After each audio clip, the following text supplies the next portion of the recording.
और आपने भी ये नहीं कहा कि बड़ा गांव में आप क्यों नहीं घुस सकते, आपने भी नहीं रोका। तो जो नियम बड़ा गांव के लिए है वही नियम कल्याण बिघा के लिए भी है। ये अलग नियम का है, बता रहे मुझे कह लीजिए सर, कल्याण बिघा में हम क्यों नहीं जा सकते ये बता दीजिए, और कुछ नहीं। हमको लिख के दे दीजिए। मैं क्या कह रहा हूँ, आप समझ लीजिए, ना लिख के दे दीजिए, आप समझ लीजिए, ना लिख के दीजिएगा ना। आपने फिर वहाँ क्यों लिखा था, फिर जैसे श्रम कल्याण में आपने परमिशन दिया, या बस सभा है वहाँ, हाँ तो सभा है तो आप वही करिए ना। पता है आप पीछे का आप नहीं रोक दीजिएगा, आप रोक दीजिएगा सर मेरी बात आप हमको रोक दीजिएगा। आप भी एसडीएम है, तो आप यहाँ हमको गाँव में हमको आने के लिए आपसे परमिशन लेना पड़ेगा। आपने कहा नहीं, आप एसडीएम हो तो आप परमिशन तो लॉ एंड ऑर्डर होगा तो आप कौन जिम्मेदार है?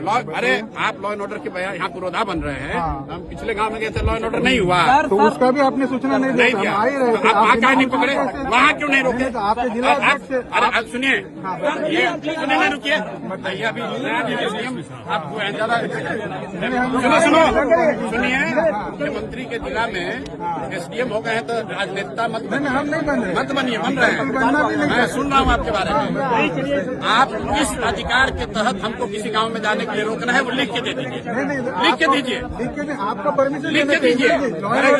राष्ट्रपति शासन है क्या? गाँव में जाने के लिए परमिशन हो, गाँव में जाने के लिए गाँव में नहीं जा सकते हैं।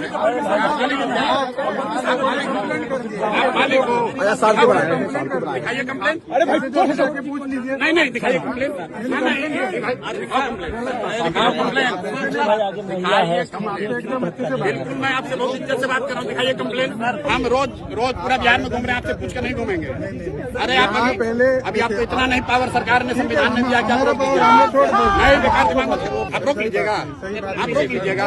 सही बात आप हमको समझाओगे, डीएम साहब से बात करो।